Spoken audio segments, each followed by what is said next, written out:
Dalam sarah hadis Arba'in An-Nawawi itu disebutkan innamal a'malu binniyat. Sesungguhnya setiap perbuatan tergantung niat. Maka Imam Nawawi menulis dalam sarahnya, idza wujidal amaru wa qaranatuhu an-niyah, ketika amal itu dilakukan lalu dibarengi dengan niat, falahu salasatu ahwalin, maka ibadah itu memiliki tiga karakter. Maksudnya gimana Pak Ustadz? Orang kalau melakukan ibadah yang ada niatnya, biasanya niatnya itu bermacam-macam. Maka Imam Nawawi menulis ada tiga tipikal orang melaksanakan ibadah.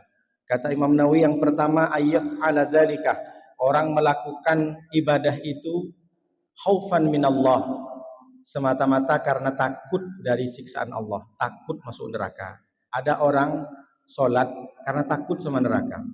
Maka kata Imam Nawawi diibaratkan yang seperti ini, wa hadhihi ibadatul abid, yang seperti ini ibadahnya seperti budak. Bagaimana budak Pak Ustaz? Budak zaman jahiliyah di Mekah itu dia capek saja, dia kerja tapi tak ada gaji. Maka kalau ada orang, kata Imam Nawawi, sholat hanya takut sama neraka, maka seakan-akan dia seperti orang budak, seperti orang yang hanya capek saja yang didapatkan. Yang kedua, ayyam ala dzalika li talabi tsaubi wal jannah. Ada orang kedua melaksanakan ibadah, sholat, puasa sunnah, umroh. Dia hanya pengen masuk surga saja, pengen dapat pahala saja. Wa hadhihi ibadatut tujar, dan ini tipikalnya orang melaksanakan seperti pedagang. Bagaimana pedagang itu Ustaz? Yang dipikirkan untung dan rugi. Tadi aku sudah sholat subuh, berarti aku dapat pahala sholat semalam suntuk. Tadi aku sholat isya berjamaah, berarti aku dapat pahala separuh malam.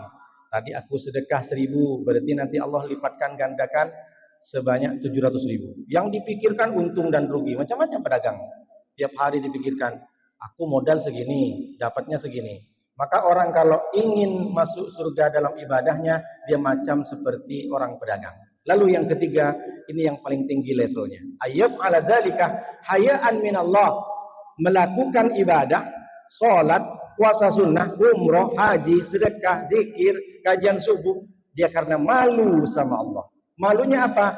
Takdiyatan lihaqqil ubudiyah, karena dia memenuhi haknya sebagai hamba. Dia sadar ketika dia sholat bukan karena takut sama neraka, bukan karena pengen pahala, tapi dia sadar bahwa saya ini adalah hamba. Tugas seorang hamba, wa ma khalaqtul jinna wal insa illa liya'budun. Tugas seorang hamba adalah beribadah. Atau yang kedua, malunya itu karena ta'diyatan lisyukri, memenuhi rasa syukur kepada Allah, berterima kasih kepada Allah. Jadi ada orang sholat itu dia tak mikirkan surga, tak mikir pahala, dan dia tidak takut kepada neraka. Dia sholat saja karena dia ingin berterima kasih kepada Allah. Selama ini saya sudah dikasih jantung, selama ini sudah dikasih rizki. Dulu saya tak punya apa-apa, datang ke Batam dikasih istri, dikasih anak, dikasih rumah. Jadi saya sholat ini timbal balik, saya berterima kasih kepada Allah. Dan itu dibuktikan oleh Nabi Muhammad. Ketika Nabi Muhammad sholat tengah malam, hatta tawarramat qadamahu, sampai bengkak kaki Nabi Muhammad. Berdiri Nabi Muhammad karena lama bengkak. Kalau bapak pengen bengkak sholat, berdiri aja lama. Maka Siti Aisyah nanya, ya Rasulullah, bukankah dosamu itu sudah diampuni? Bukankah engkau dijamin masuk surga? Lalu kenapa engkau capek-capek masih sholat ya Rasulullah sampai tengah malam seperti ini? Apa jawaban Rasulullah? Afala akunu abdan syakura. Wahai Aisyah, apakah aku tidak boleh menjadi seorang hamba yang bersyukur kepada Allah? Dan ini adalah ibadahnya. Wahadihi ibadatul akhyar. Ini adalah ibadahnya orang-orang pilihan. Pulang ke rumah, bapak tengok kira-kira bapak masuk ke kategori yang mana? Sholat karena takut neraka, sholat karena pengen masuk surga, atau sholat karena malu sama Allah, terlalu banyak dosa, atau sholat karena pengen berterima kasih kepada Allah. Itu simpan diri masing-masing. Tapi apakah salah Pak Ustadz? Enggak salah. Ini kan cuma level-level bagi orang-orang yang pengen memilah dan memilih serta introspeksi. Saya sebenarnya ibadah ini ngapain? Karena banyak orang sekarang beribadah hanya menggugurkan kewajiban. Yang penting saya tak dosa. Nah sekarang orang itu sholat sampai bengkak bukan karena sholat lama bengkak. Kena asam urat dia Pak. Terlalu banyak makan kacang, bengkak kayak gini. Mudah-mudahan kita semua termasuk orang-orang yang selalu malu kepada Allah, selalu bersyukur kepada Allah.